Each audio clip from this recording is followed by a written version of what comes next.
The morning sun rose over the base, painting the desert horizon in streaks of gold and rust. The air carried that familiar mix of jet fuel, dust, and determination, the scent of soldiers who'd seen too much and said too little. The Navy SEAL team had just returned from an overseas operation, still running high on adrenaline and swagger. They laughed loudly, clapping each other on the back, tossing gear into trucks. To them this was home, the one place where they could unwind, joke around, and forget for a moment the heaviness that came with every mission. Then she appeared. At first, no one noticed her. The crowd was thick, uniforms everywhere, officers moving briskly, mechanics shouting orders near the hangars. But as she stepped out from the transport truck, the world seemed to slow down. Her boots hit the gravel softly, deliberately. She carried a duffel bag that looked heavier than it should have been, her right leg dragging slightly with each step. The sunlight caught the edge of her medals, faintly glimmering across her chest, quiet reminders of battles fought and survived. She was tall but lean, her uniform faded from time and dust. Her hair was tied back neatly, though strands escaped in the wind. A faint scar curved along her temple, the kind that spoke more than words ever could. There was something about the way she carried herself, calm, composed, unshaken, that made her presence impossible to ignore. The SEALs were gathered near the vehicle bay, cracking jokes about their mission gone wrong and how one of them nearly married a goat in the desert. Just to get out alive. When they noticed her, the tone shifted. "Hey, look who's limping through," one of them muttered under his breath, smirking. "Probably supply division," another said, chuckling. "In no way she's combat." A few of them laughed, not cruelly, but with that careless arrogance that often comes from never having been humbled. She heard every word, her eyes flicked toward them for just a second, sharp and assessing, before returning straight ahead. No reaction, no reply, just that steady soldier's walk. "Relax, boys," said the team leader, still grinning. "Let her pass. She's probably lost." The woman stopped just long enough to shift the duffel bag on her shoulder. Her left hand, rough and scarred, gripped the strap tighter. Then she resumed walking right through their group, between their smirks and sideways glances, her expression unreadable. When she reached the command post, a tall man in dress uniform stepped out. Commander Hayes, the kind of leader who didn't need to raise his voice to command respect. The chatter in the yard softened. The woman stood at attention before him, saluting crisply despite the limp. "At ease, Captain," Hayes said warmly. "It's good to see you back." The word hit the SEALs like a bomb. "Captain." Their heads turned instantly. The woman they'd just mocked captain. Hayes nodded toward the SEALs. "You boys might want to thank her one day. That limp earned it, pulling 3 of ours out of a burning Humvee outside Kandahar." Silence. Not one of them moved. The laughter that had filled the air moments ago vanished into the desert wind. The only sound now was the low hum of a passing chopper and the crunch of gravel under her boots. The captain gave a brief nod to the commander, eyes forward, jaw set. There was no pride in her posture, no need for it. She simply existed as what she was. A soldier who had done her duty, no matter the cost. As she turned to leave, she passed the SEAL team again. This time, no one spoke. Their faces were pale, caught somewhere between embarrassment and respect. She paused for a brief moment, glanced at them not with anger, not even with judgment, but with quiet disappointment. The kind that stung worse than any insult. Then she walked away, her limp more noticeable now in the fading light, but her spirit unbroken, unshaken. Behind her, one of the younger SEALs swallowed hard. She saved SEALs," he whispered. "Yeah," another murmured, voice low, and we laughed at her. As the captain disappeared into the barracks, the sun dipped lower, the shadows growing long and heavy. The laughter from earlier was gone, replaced by silence, respect, and the uncomfortable realization that they had just witnessed what real strength looked like. In that moment, they didn't see a wounded woman. They saw a warrior, and they knew they'd regret their words for a long, long time. The next morning, the desert sun was already unforgiving by the time the SEAL team assembled at the training grounds. Sweat glistened on their necks, rifles slung casually over their shoulders. Despite yesterday's embarrassment, they were still confident after all. They were the Navy SEALs, the elite of the elite. Joint training session, Commander Hayes had said. Captain Riley will be leading tactical evaluation today. When he'd spoken those words, a few jaws had tightened, others had smirked quietly. Some of them still couldn't believe it her. The woman they'd mocked, the one who limped, they'd faced insurgents, warlords, and impossible missions. What could she possibly teach them? Then she walked in. Captain Riley appeared in full combat gear, helmet under one arm, utility vest tight across her torso, sidearm strapped to her thigh. Her limp was still there, subtle but steady. Her face, however, was unreadable, a calm mask of focus and control. She didn't look at the SEALs when she entered.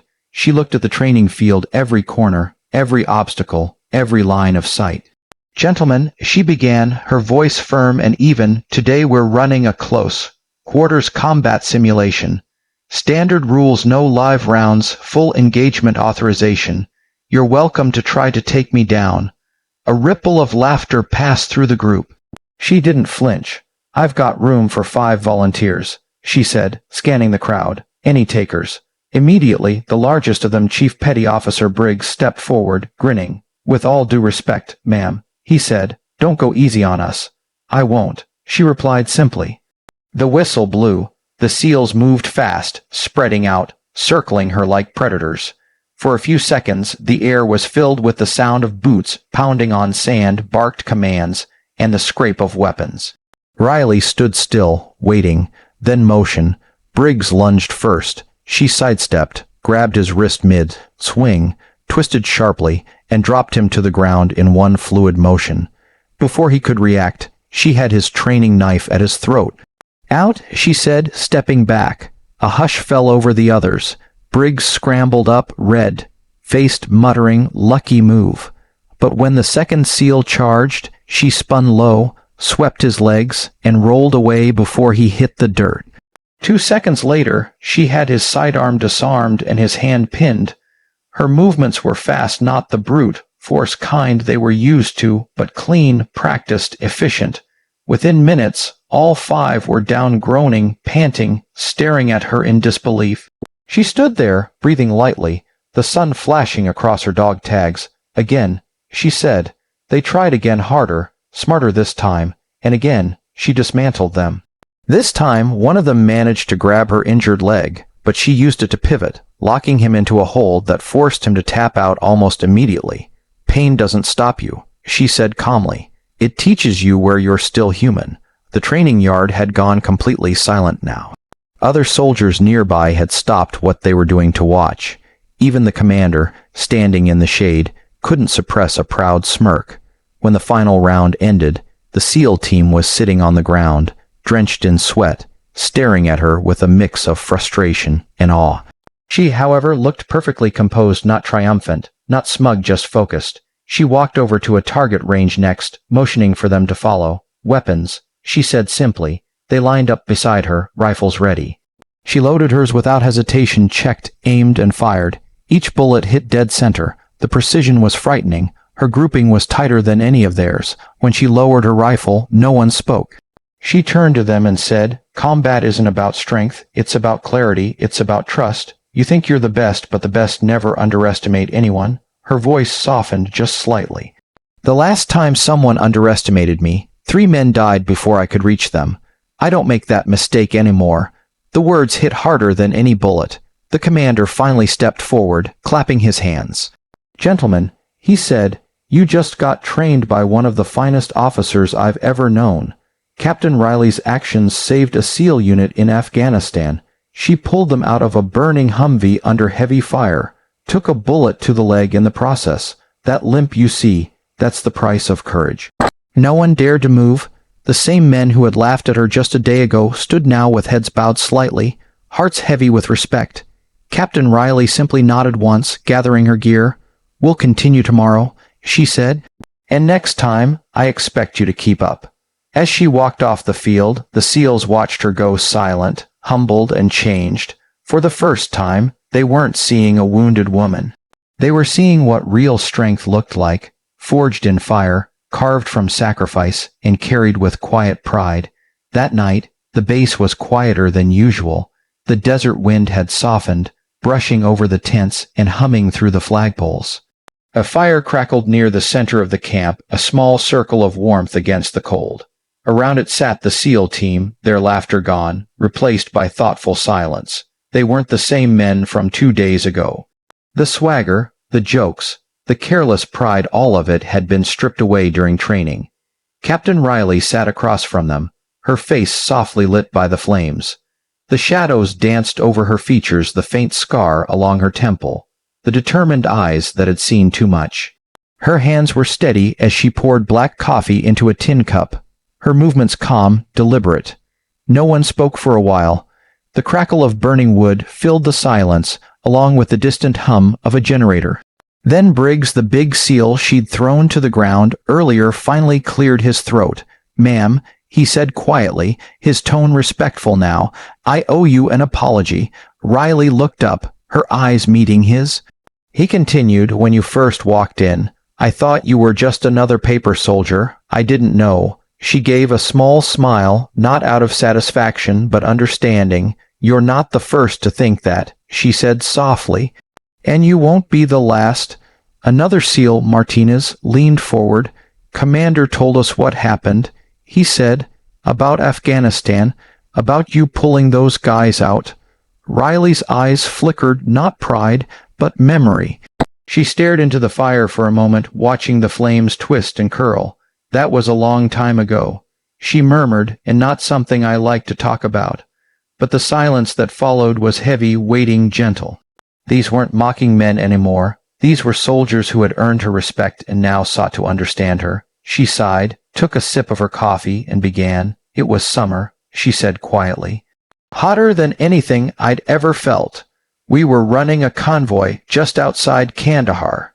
Routine patrol, or so we thought. The SEALs leaned in, the crackling fire the only sound. We hit an ID," she continued. The blast flipped the lead Humvee. Everything went black for a few seconds. When I came to, I could hear screaming. The fire had spread fast. Fuel line must have cracked. The men inside, they were trapped. Her voice trembled slightly, but she didn't stop. "I ran toward the fire, didn't think, didn't plan, just moved. The first man was unconscious, dragged him out. The second was pinned, his leg broken, bleeding. I pulled him free, but the third..." She paused, closing her eyes for a heartbeat. "The third wouldn't leave without his radio operator. I went back in. That's when the roof collapsed." The SEALs sat frozen, every word etching deeper into their minds. "I took a round through my leg," Riley said. "Didn't even feel it. Adrenaline does strange things. I got the last man out right before the ammo cooked off. By the time I hit the dirt, the truck went up." She gave a faint, humorless laugh. "Guess I was lucky." The men didn't move. Briggs stared into the fire, jaw tight. Martinez swallowed hard. "After that," Riley continued, "I was shipped home. The doctors said I'd never pass another fitness test. I told them I wasn't asking for permission." She looked up at the SEALs, then steady, unwavering. "Pain changes you. It doesn't end you." No one dared to speak. The fire popped, throwing sparks into the dark sky. Finally, Riley looked around the circle, her tone gentler now. "You men have earned your place through fire and grit. I respect that, but remember something: strength isn't always loud. It's not about who can shout the hardest or hit the fastest. Sometimes it's just standing back up when everyone expects you to stay down." A quiet nod passed between them all. It wasn't a speech, it wasn't a lecture, it was truth, plain and heavy. Briggs finally lifted his tin cup. "To Captain Riley," he said, his voice firm, "for teaching us what real strength looks like." The others followed, raising theirs too. "To Captain Riley," she smiled faintly, humbled. "To the ones who didn't make it back," she replied softly. They clinked cups, the sound small but powerful in the still night air. As the fire burned lower, the SEALs sat in silence, not out of discomfort, but out of respect. For her sacrifice, for the unseen scars every soldier carried. When Riley finally stood to leave, the men rose instinctively. No one said a word. She gave a simple nod, the faintest smile tugging at her lips. "Get some rest," she said quietly. "Tomorrow we train again." And as she walked away, the limp still there, but her spirit towering above it, the SEALs stood watching until she disappeared into the darkness. The next morning, when Captain Riley passed them on her way to the training field, the entire SEAL team snapped to attention and saluted. No laughter, no words, just silence and reverence. This time, their respect wasn't forced. It was earned, carved from humility, sealed by admiration. They had mocked her once, but now they knew better. They had seen courage up close, and it wore the face of a wounded woman who refused to break.